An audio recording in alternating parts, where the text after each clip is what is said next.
Okay, welcome to our presentation. This is Servant Leadership and Team Culture, an Intercollegiate Perspective. My name is Sean Dolan. I am at Central Washington University, Program Director of the Sport Management Program. And I'm Pete Schrader with the Business School at the University of the Pacific. So to introduce this, the very beginning piece of this is that leadership and culture are intricately linked, which is something that Shine had discussed in his research. To give an idea of what effective leadership looks like, especially more in contemporary, this quote right here gives that, where it states that effective leaders surround themselves with the best people possible and find a way to unleash and channel their energies. That was quoted by Weiss in his book in 2018. So one idea of that is servant leadership being focused on empowerment and moral development. And we see that also in sport research. So servant leadership, to give a little bit more context of that, we can see here what Sullivan had stated as the focus has shifted to the follower, their well-being, and the ways a leader can meet follower needs, which leads to higher quality motivation and performance. So instead of it being focused solely on the goals of the organization, it is focused on the followers first. And then Burton and Welty-Peachy in 2013 threw a call for the need of a focus on the followers from servant leadership, particularly in the intercollegiate athletic context. For this study, we looked at their various frameworks for servant leadership. We are utilizing Leiden et al.'s framework that you can see right here with these 7 dimensions, those being emotional healing, creating value for the community, conceptual skills, empowerment, helping subordinates grow and succeed, putting subordinates first, and behaving ethically. When we talk about organizational culture, what we're talking about is a pattern of basic assumptions that guides behavior in an organization. So instead of really focusing on what's happening, we focused on what those things actually mean. And there are numerous frameworks of organizational culture, but the foundational one that's used most often in business and in education is Shine's framework. And in Shine's framework, there are really 3 levels of organizational culture. At the most superficial level are artifacts, the things that you can see, hear, and feel. At the second level, we have espoused values, which are the things that an organization says guides behavior in an organization. But at a deeper level are the basic assumptions, and those are the things that actually truly drive behavior in an organization and allow the people within that organization to navigate the environment.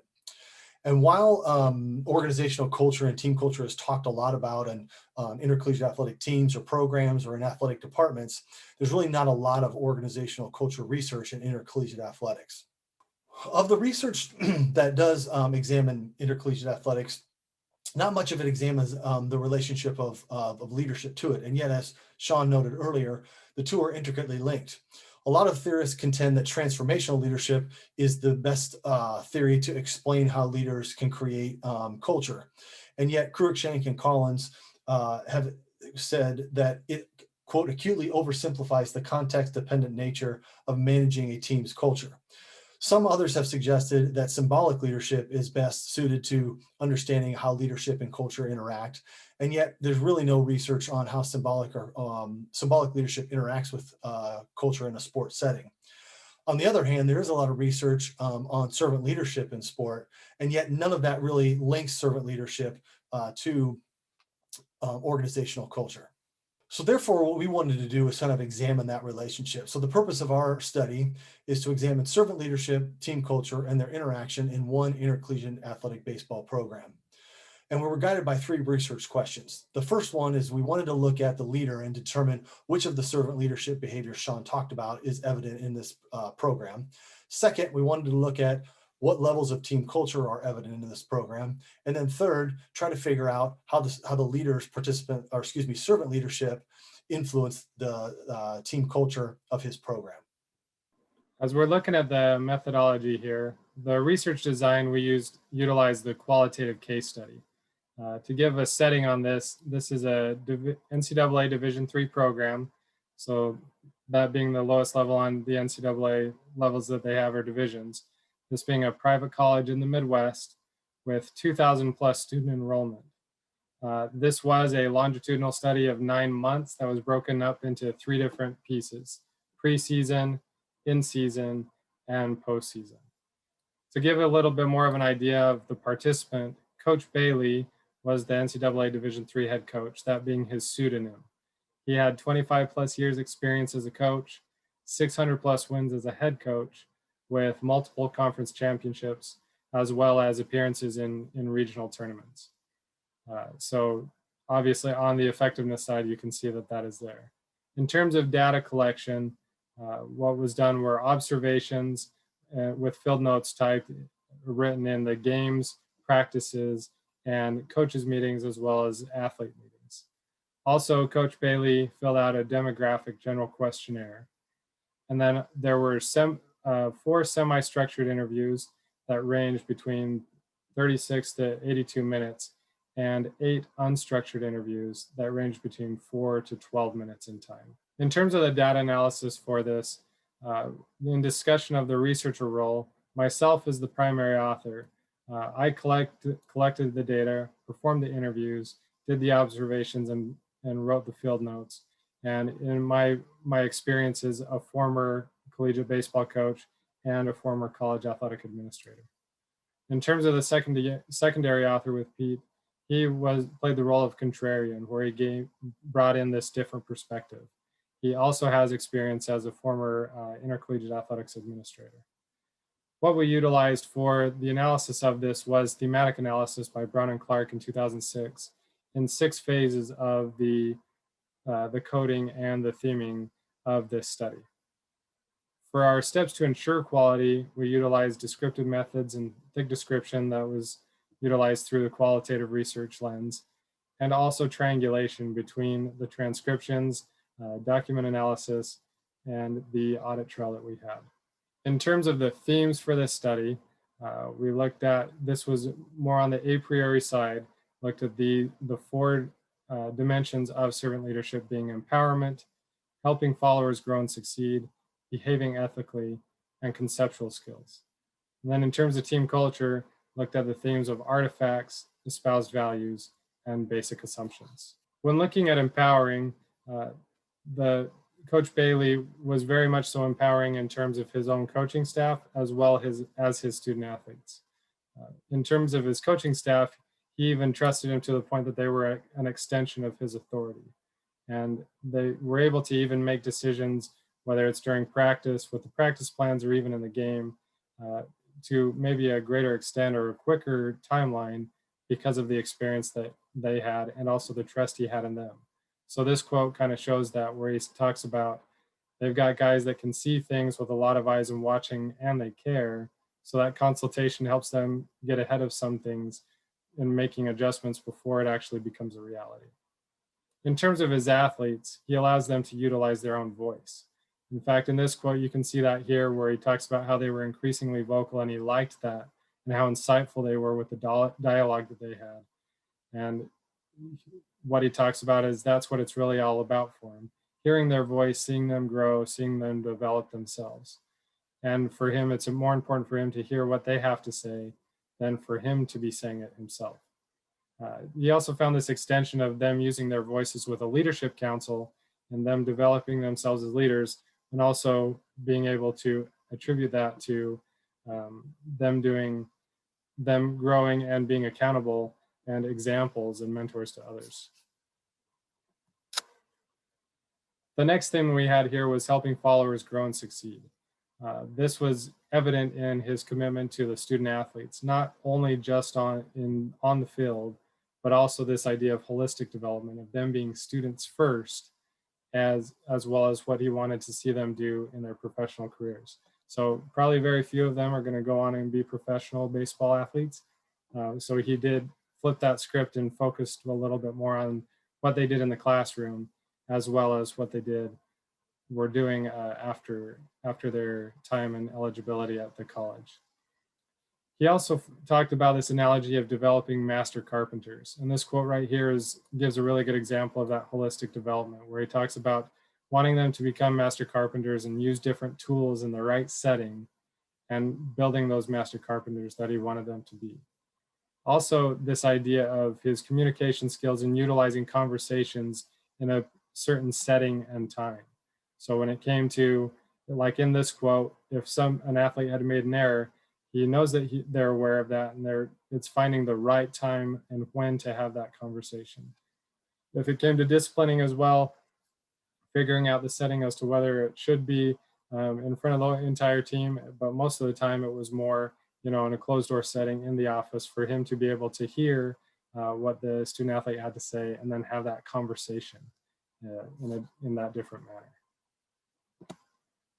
In terms of behaving ethically, there was a big focus on his relentless communication. He utilized different mediums for that, whether it was analogies such as the master carpenter, cue phrases that were used often, especially in games, and this idea of sincere listening.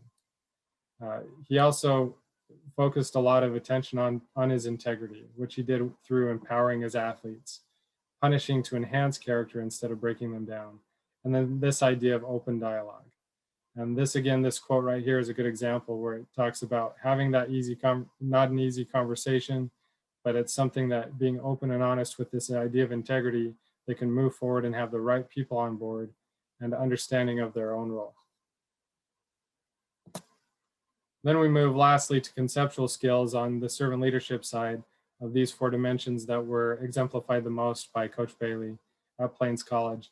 This idea of this strategic plan for the Division III plight without athletic scholarships at the NCAA Division III level and with more of an academic rigor at the college, he capitalized on that with their educational academic rigor in terms of recruiting and finding the right fit for not only his program and being effective, but also for those students to be effective in the classroom. And also with resources and funding, he was already an alum of the Plains College baseball program and had coached there once before. So this was his second stint when he had been interviewed. And they discussed this idea of the relationships he already had with administrators that were pre-existing, making it easier to get his vision through. So if he had a project like it shows in this quote, trying to improve the batting cages, and a guy came up and said, hey, let's get out there and talk about it. Let's get it laid out. Let's go so we can start doing our research on our end so that when you're ready to go, we can move on it instead of saying, no, we don't have the money and I'm not going to worry about it. So this is a great example of strategizing through this Division III plight, utilizing his connections that he had for the resources and the funding needed in order to enhance and grow his own program. The servant leadership research connections that we found, number 1 was that Coach Bailey exemplified the ability to empower coaches and athletes, which is very commonly found in the research of servant leadership with De Souza and Van Dierendonk and Welty Peachy et al. Here. Also, this idea of deliberate mentorship and support that was often shown in helping the followers grow, as you can see with Chi et al. Here and Minjung et al. In 2017. As discussed already, also this idea of open conversations and authenticity that Coach Bailey had portrayed. We can see that's consistent with the research that we saw with Sendai in 2015, as well as Wells and Welty Peachy in 2016 in a sports study.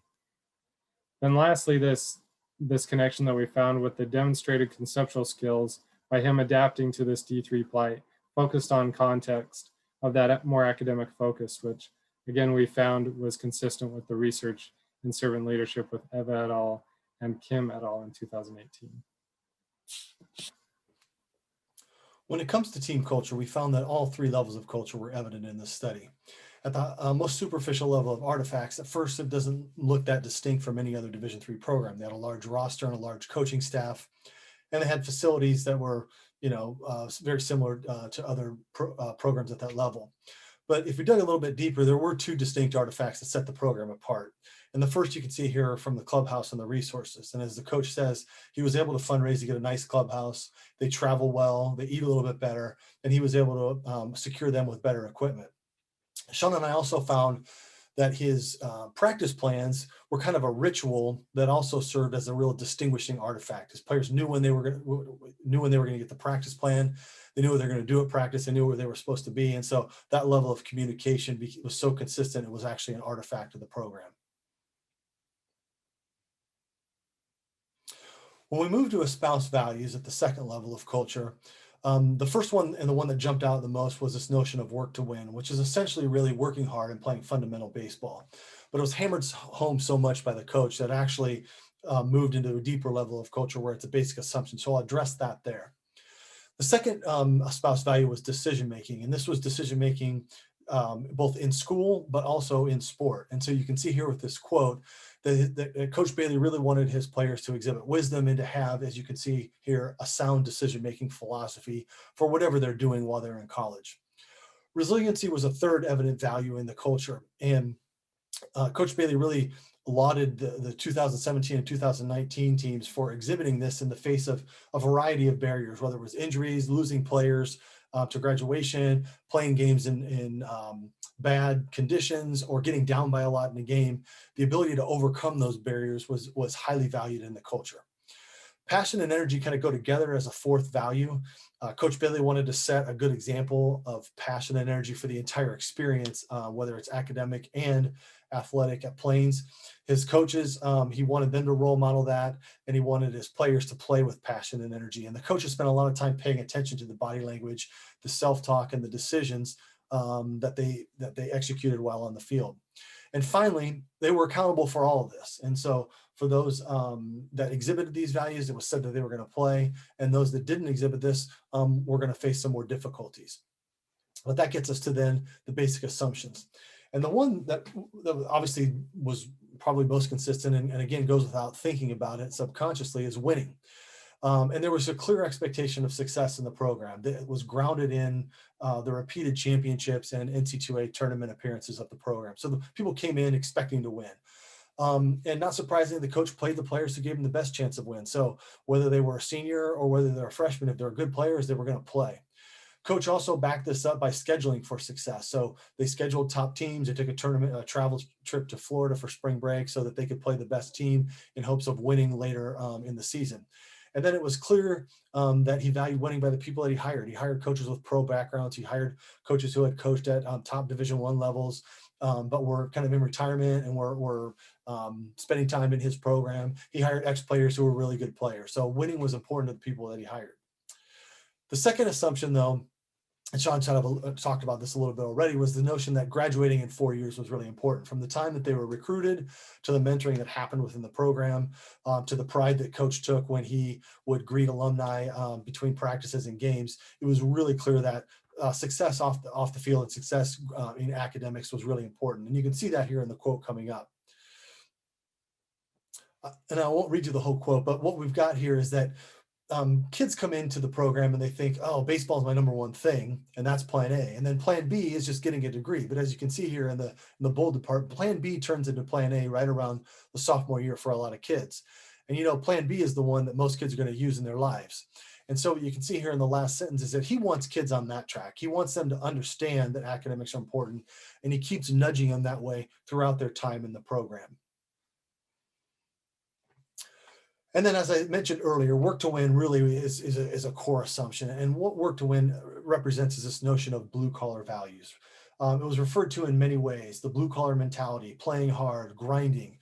But it was reinforced by the coaching staff at all levels. And the coach really knew that he had this sort of ingrained in the system when his players would take it over. And that's the part that he was most proud of, is when he said, you know, I've got a situation now where the culture is just perpetuated by the players. And so it's reinforced consistently throughout all classes. Now, what we saw with Coach Bailey's program is really consistent with some of the other studies on team culture. He has established a clear set of artifacts, values, and assumptions. But most importantly, when looking at the literature, is he relentlessly reinforced them. So there's no let up. There's no giving in on artifacts, values, and assumptions. And that's really the key to perpetuate a culture over and over. The second finding that was consistent with the literature is on using personnel to maintain culture. So who you hire, who you recruit is critical to keeping that culture going. So when you're hiring coaches and you're getting players who fit well with the program, that culture is going to be strong. The last research connection, which is a little bit different, is that the culture is reinforced, definitely. But in previous studies, we saw it was reinforced more with punishments and with rewards. Whereas here, Coach Bailey really reinforces values and assumptions by having conversations, by communicating with them. And so that was a little bit different than things that we saw in other studies on team culture.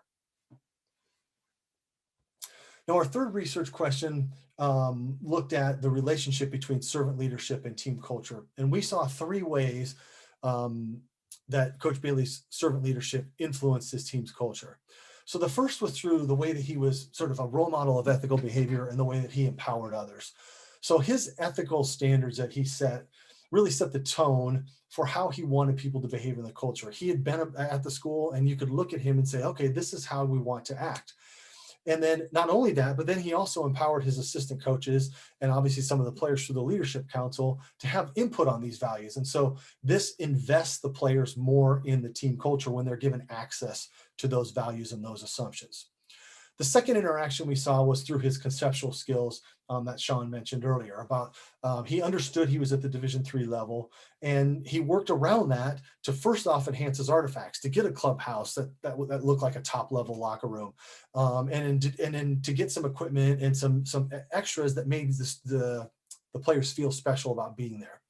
The second thing is that his communication really entrenched the values and assumptions in the culture. And so whether it was umpires at summer tournaments, travel coaches, high school coaches, its administrators or alumni, everyone knew the values and assumptions that were present and made the Plains culture what it was.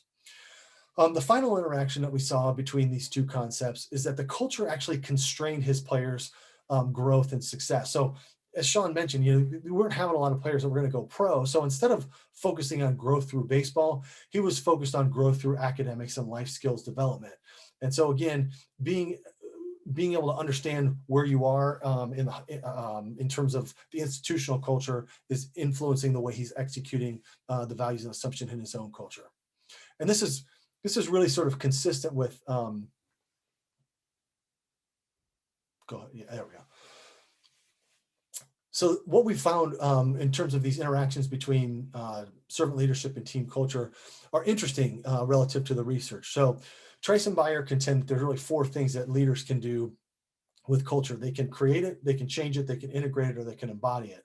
And what we really saw is that his servant leadership really appeared to embody the team culture. And what some of the theorists here will contend is that when you have role models, it really helps embed the program's acculturation process and the consistency of values across the culture. The second thing we see here is that leaders who are able to conceptualize things like Coach Bailey was able to do and to clarify how goals can be accomplished and can articulate those things with great communication as he did, can really institutionalize the culture and oftentimes in an inspiring way. So he gets people fired up about the values. It's not just that they know it, but they want to be a part of it. And then the last thing here is, which we alluded to in the last slide, is that servant leaders may have to adapt to the broader institutional culture. When you're an embodiment leader, you're not really creating culture or changing it. What you're doing is just really embodying what's there. And so you acknowledge, hey, I'm at a Division III level, and this is what I can do. And so they're embodying and giving or taking what they're given and carrying out values and assumptions in that manner. The implications from this study of what we found, the very first thing that you'll notice here that we have is that there is definitely a distinct link between servant leadership and team culture that is context bound. In this case with Coach Bailey at the NCAA Division III level that he had just kind of finished discussing in working through that context there. So that's the first thing that we noticed that is definitely there. Also, servant leadership can perpetuate an effective functioning team culture.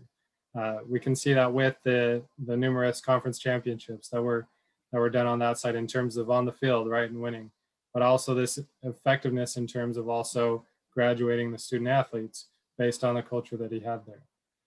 Lastly, you can see that empowerment is related to a strong team culture. As Peter mentioned from Trice and Beyer, that Coach Bailey really did empower his athletes. So it was something that was embedded into everything and into the strong team culture that they had. In terms of the limitations for this study, first, this is limited generalizability. This is a case study of one coach. With that limited generalizability was also this thick, rich description that you get from qualitative research, as well as this being a longitudinal study of 9 months of following around the coach and interviewing him. Also, this was only at the NCAA Division III level. However, again, even on the case study side, we were there for observations of team meetings, player meetings, games, practices, and at the Division III level, this was something that was only at this one level, which leads to our future research. Could servant leadership, with its interaction at culture, still occur at the Division I or professional level? The great example that you typically do see is Brad Stevens, the head coach with the NBA Boston Celtics, before that with Butler University at the NCAA Division I level. He discusses a lot when he's been interviewed about how when he was a student, he learned about servant leadership and really embodied that and utilized that for himself in terms of his own coaching philosophy. But we're wondering, is that continuously consistent, right? Is that something that's just one case study with Brad Stevens, or is that where effective coaches, we see that in terms of those levels that do garner more notoriety, more pressure to win, all those different, the more media, all those different lenses that we see.